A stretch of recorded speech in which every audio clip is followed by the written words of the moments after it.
Digamos que el conflicto armado tiene sus raíces muy afincadas en el siglo XIX, con las reformas liberales que se dan en El Salvador, con la expropiación de los ejidos y las tierras comunales. La mayoría de comunidades indígenas y el 90% o 95% de la población empieza a ser desposeída, digamos, de sus propiedades.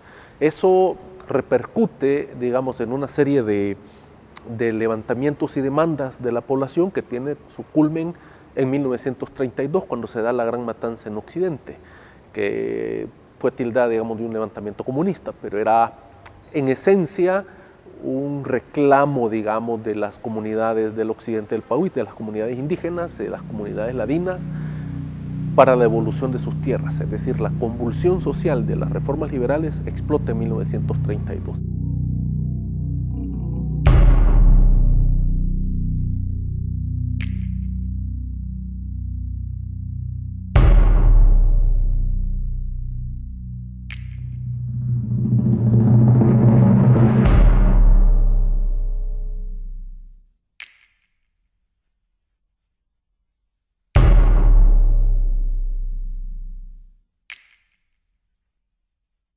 A partir de ello, se pasan por diferentes represiones, como la dinastía Quiñones Menéndez, se pasa, digamos, lo duro de la dictadura de Maximiliano Hernández Martínez, y luego se entra, digamos, una etapa dura del militarismo en El Salvador. Y alrededor de 1970 hay fuerzas políticas que se unen y forman la UNO, que era la unidad de la oposición, que gana las elecciones, pero es derrumbada estas elecciones por un fraude electoral. Entonces la gente queda con un sinsabor. Digamos que el fraude electoral fue como el último mal sabor de boca que quedó en la sociedad al ver de que no podían contra un partido que estaba vinculado completamente con los militares. Se da el fraude electoral y a partir de eso se considera que se rompen todas las posibilidades de una solución pacífica de los grandes conflictos que se tenían en el país. A todo eso hay que hablar de la concentración de la tierra en pocas manos, la concentración de la riqueza, los cordones de pobreza que se estaban generando, la represión ante las comunidades, el protagonismo que tomó alguna parte de la iglesia con vincular, digamos, esa parte social con las necesidades que estaban teniendo la población, el asesinato de sacerdotes, asesinato de opositores, y que eso vino a terminar en la Guerra Civil Salvadoreña.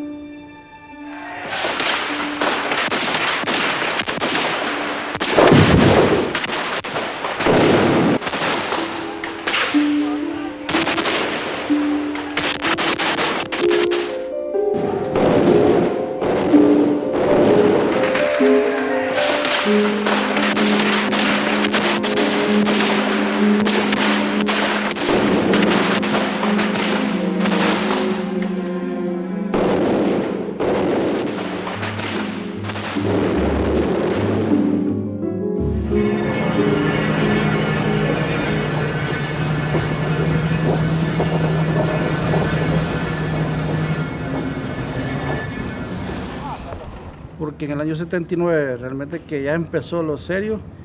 Fui parte de la primera tripulación que sufrió el primer asalto en Tehuacán, de aquí por Tecoluca, en el año 79. Donde recuerdo que yo era un brequero, brequero de delante de ese tiempo. Mi responsabilidad era la señal al maquinista para que siguiéramos la marcha después que había parado. Y yo le iba a señal al maquinista y nada, no se movía, ¿verdad? Entonces fui a ver qué pasaba y me dice el conductor de ese tiempo, anda a ver qué le pasa al maquinista, que por qué no se mueve. Y salí yo inmediatamente a ver.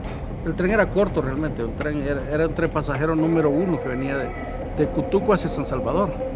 Pero antes en los trenes de pasajeros se movía el dinero en efectivo, mucha mercadería, mucha carga, de toda clase de insumos. Y cuando fue a ver a la máquina realmente ya tenía encañonado al maquinista y al ayudante. Entonces fue de qué pasaba, bueno. Y cuando vi que lo tenía encañonado yo me regresé así como al suave, que no me notara que ya me habían visto, ¿verdad? Así que también me fueron a encañonar esa vez ahí la primera vez. Y recuerdo que le estaban poniendo a la máquina en ese tiempo unos botes una bomba de leche seteco así, híjole, colocándolas en la cabina y los van a matar. Pero no, en eso algo pasó y pues venía aquellos tiempos, habían policías de Hacienda y le llamaban, un montón de pasajeros. En ese momento se oyó un disparo en los coches de atrás, rodearon el tren, pero nosotros no sabíamos, ¿verdad? Pero en esos tiempos empezaban con revólveres, pistolas y cosas así, ¿verdad? Entonces fue la primera experiencia que sufrimos y varios compañeros realmente renunciaron, ¿verdad? Ya no quisieron continuar.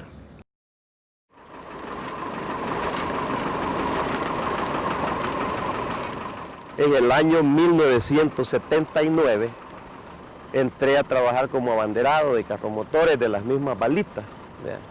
Ahí anduve trabajando con un señor pues llamado Lucio Paz. Por cierto pues que este compañero tuvo un accidente donde hubo una explosión, una bomba puesta por algunas personas en el tiempo del conflicto armado y él pues con el ayudante que andaba en ese momento murieron en la explosión.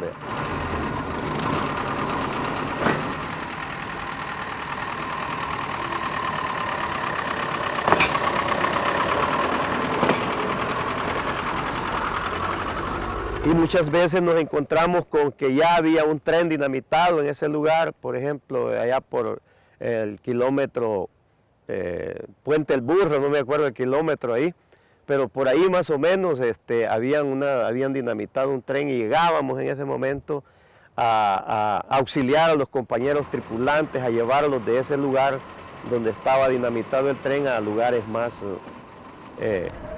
donde se podía llegar con vehículos y ahí pues ellos los trasladaban y con la misma llegaba el departamento de mecánica de acá de San Salvador, me tocaba moverlos del lugar donde llegaba vehículo hasta el lugar donde estaba el tren para poder reparar lo que era la locomotora.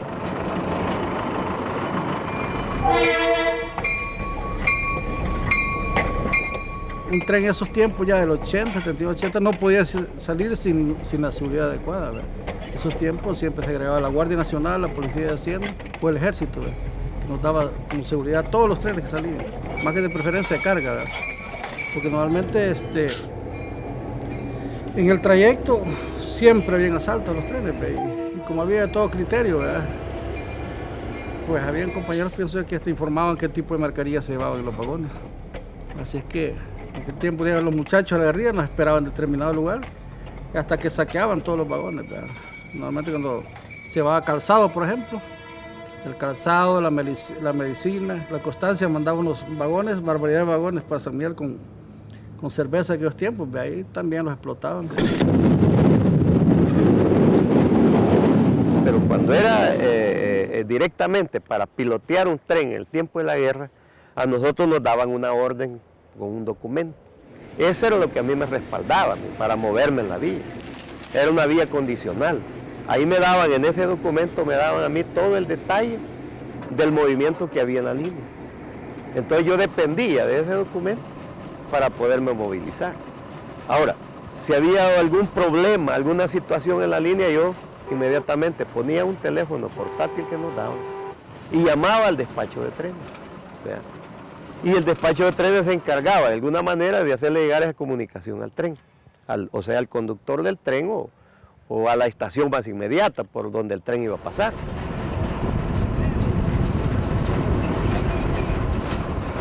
Uno de los fenómenos culturales que se dio para los maquinistas y para los trabajadores de las tripulaciones del ferrocarril para soportar, digamos, el estrés, la presión, la incertidumbre, es que muchos de ellos se abocaban, digamos, a las bebidas alcohólicas para poder tener como valor y poder sobrevivir, digamos, emocionalmente esta situación que se daba, porque era una situación que el ferrocarrilero salía el del carro motor, pero no sabían que se iban a encontrar en el camino.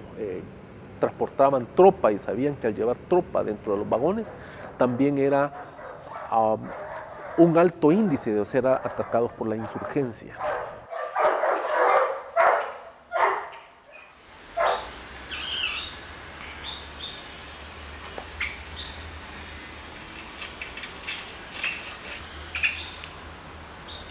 Nos dieron la orden de salir a las 3 de la mañana del puerto Cutuco, en Entre Ríos, hasta los 34 vagones.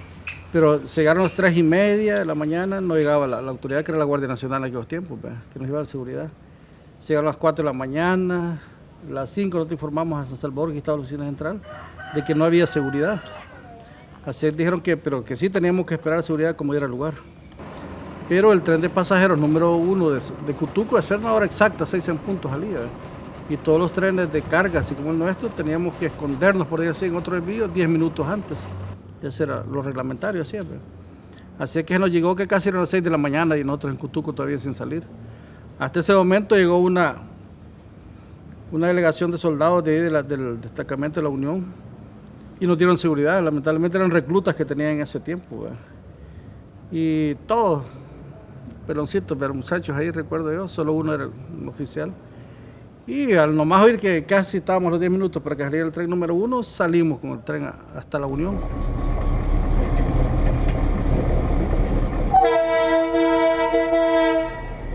Sin embargo, como a los 15 minutos, creo que el número 15 o 20 minutos, que íbamos siguiendo al otro tren nosotros, oímos la primera explosión. Así que ahí se llama la estación del Pilón, porque ya existe ese nombre. Y el Pilón, ahí le tiraron un bazucazo a la locomotora.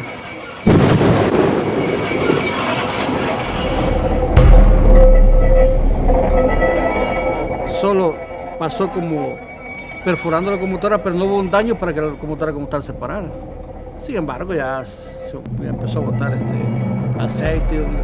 Llegaron a un acuerdo los maquinistas que podían llegar hasta San Miguel, con el tren número 1. Cabal, así nos venimos detrás nosotros. Ya cuando llegamos a San Miguel, realmente la pérdida de aceite del motor de la máquina realmente era más, ¿verdad? No podía continuar. Así es de que ahí se nos dio la orden que nosotros siguiéramos adelante de él.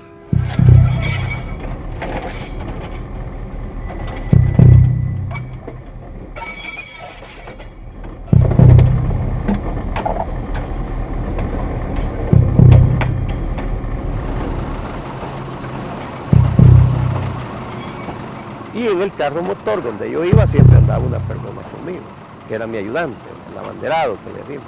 Este hacía lo que uno le decía, nunca hacía una cosa que no le era ordenada.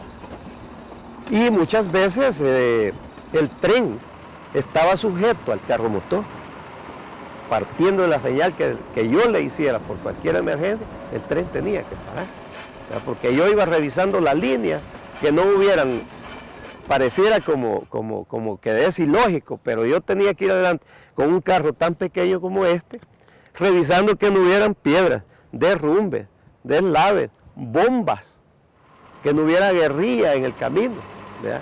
Y partiendo de eso yo tenía que mandar al abanderado corriendo hacia atrás a parar ese tren.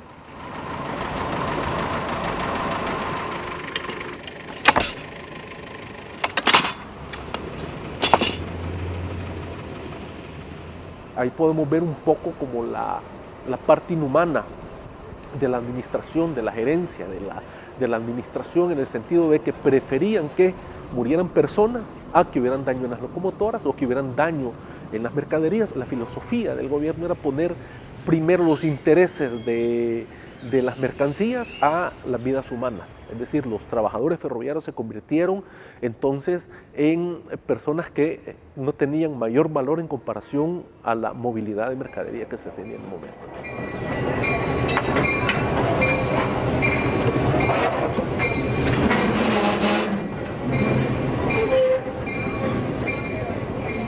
Febrero 81, hay un paro de transporte a nivel nacional, donde todas las carreteras estaban perforadas, ¿verdad? Habían hecho zanjos así, todo a nivel del país. El único que venía trabajando era el tren nada más.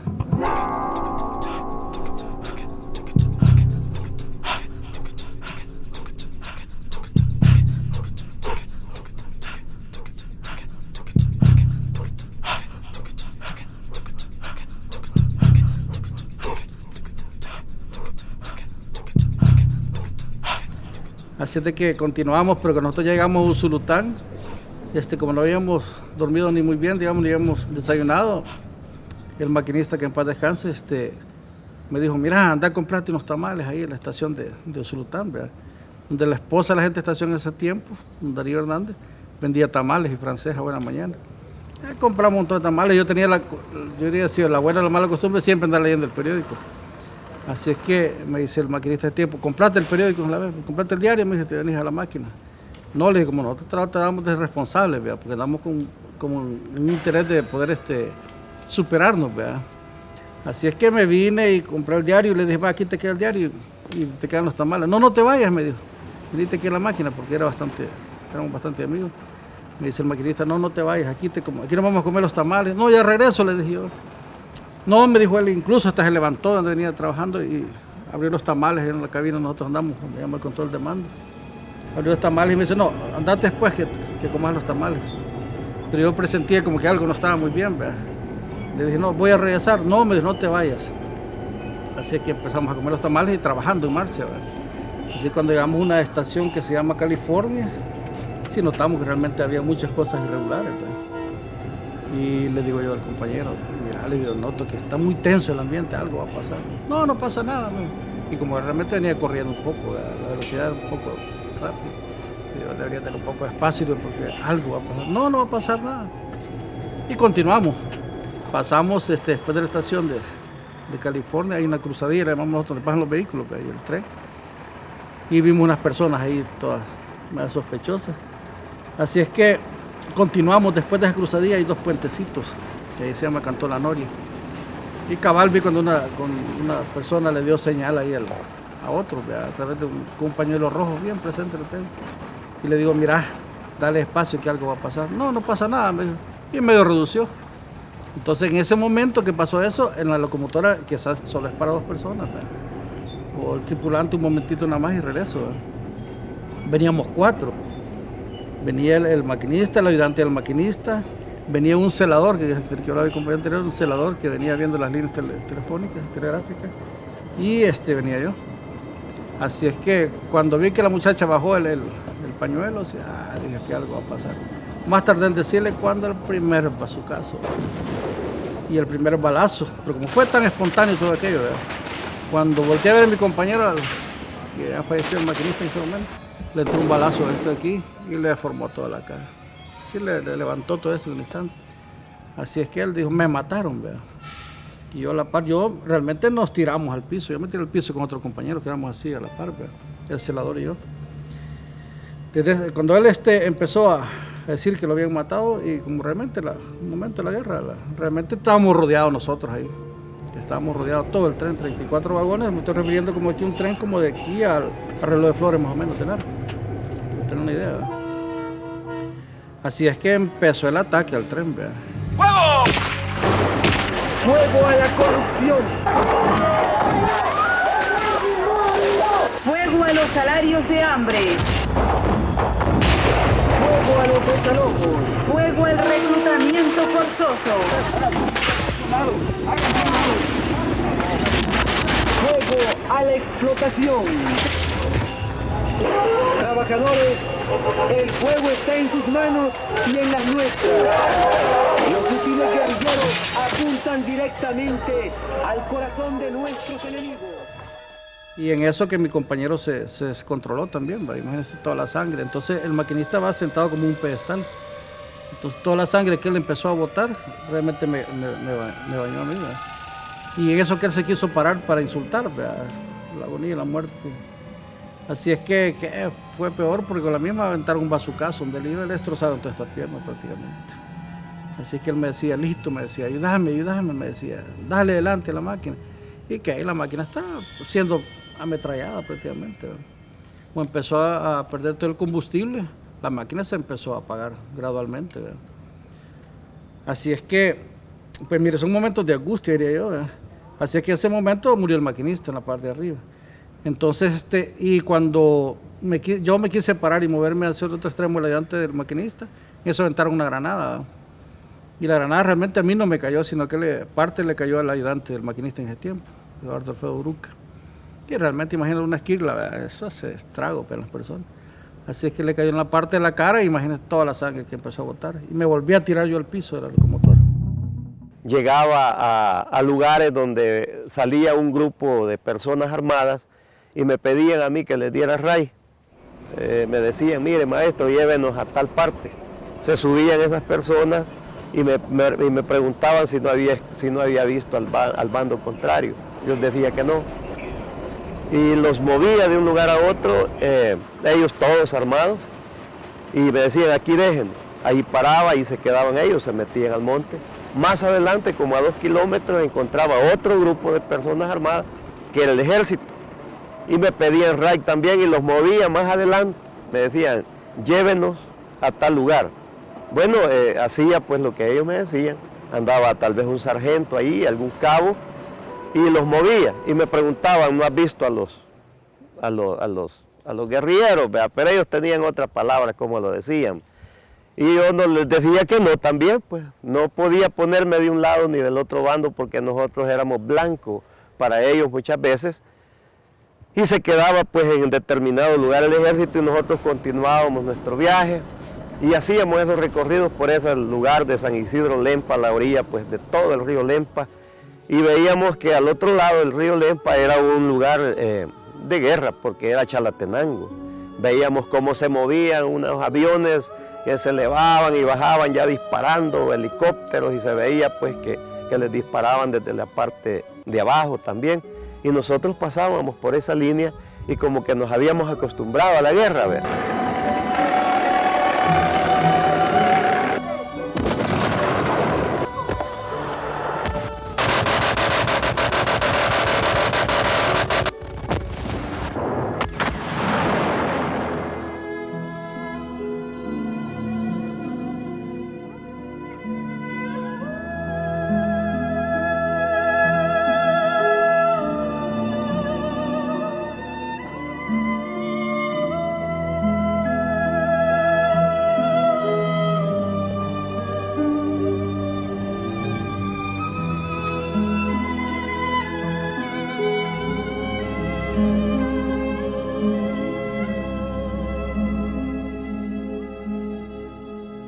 La verdad que es terrible porque se oían los balazos que zumbaban, ¿verdad? En los oídos de nosotros.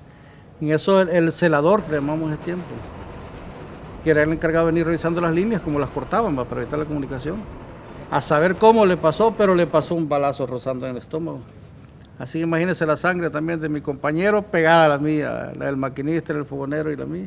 Yo era la última persona porque los 31 soldados que daban seguridad a veces al tren, solo uno quedó vivo. De los 30 iban cayendo.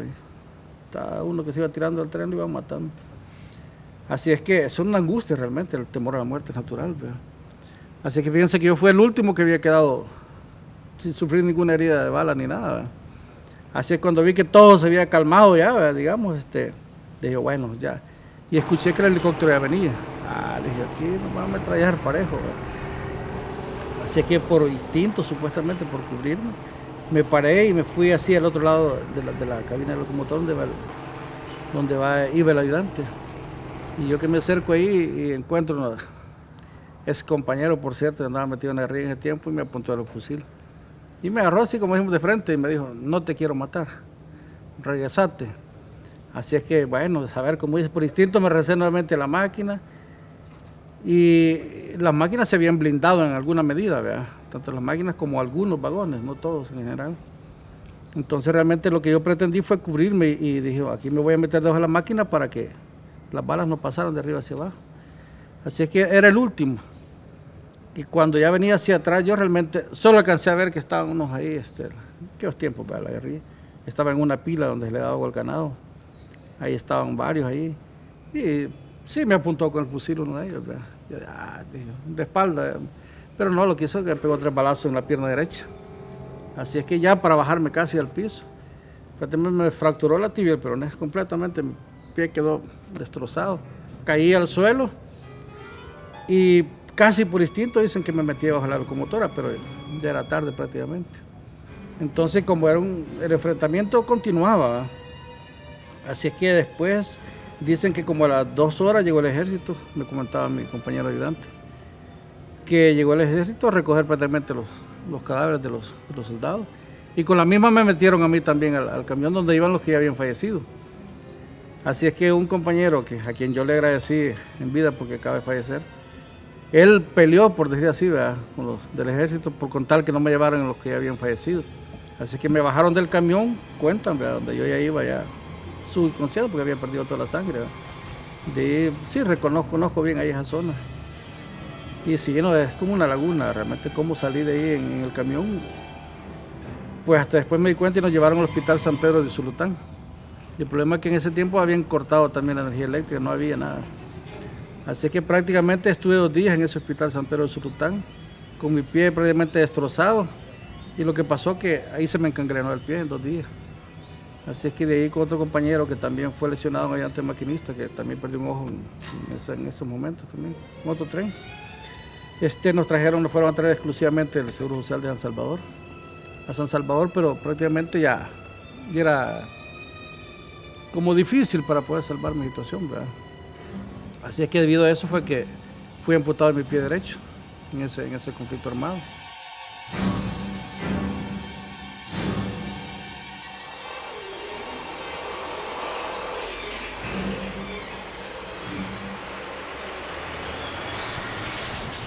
La guerra civil trajo severas pérdidas y daños a los puentes, a las vías de comunicación ferroviarias, a las locomotoras y a todos los equipos, pero sobre todo hubo un enorme daño a los trabajadores. Muchos de ellos no sobrevivieron, muchos de ellos están lesionados de por vida, fueron lesionados durante la guerra civil por ambos bandos, ¿no?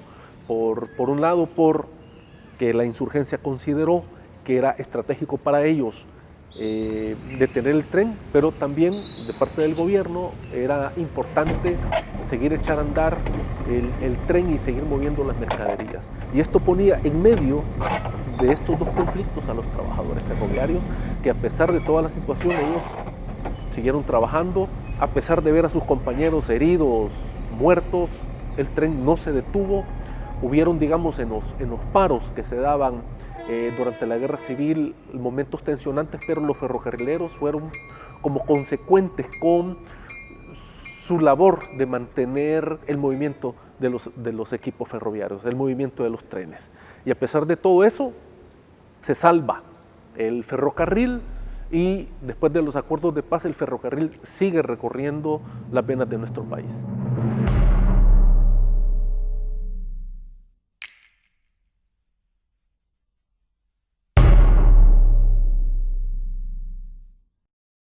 El motorista con el que yo anduve de abanderado falleció y yo un día antes pues me habían separado de él para darme un nuevo cargo.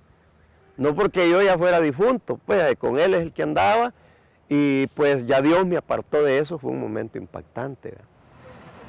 Fue un atentado de guerra que sufrió el compañero y por designios de Dios pues un día anterior a mí me dieron una orden de salir para otro lado y él siempre salió para donde tenía que salir y ahí pues él sufrió eso. La persona que tomó en vez de mí fue que murió con él.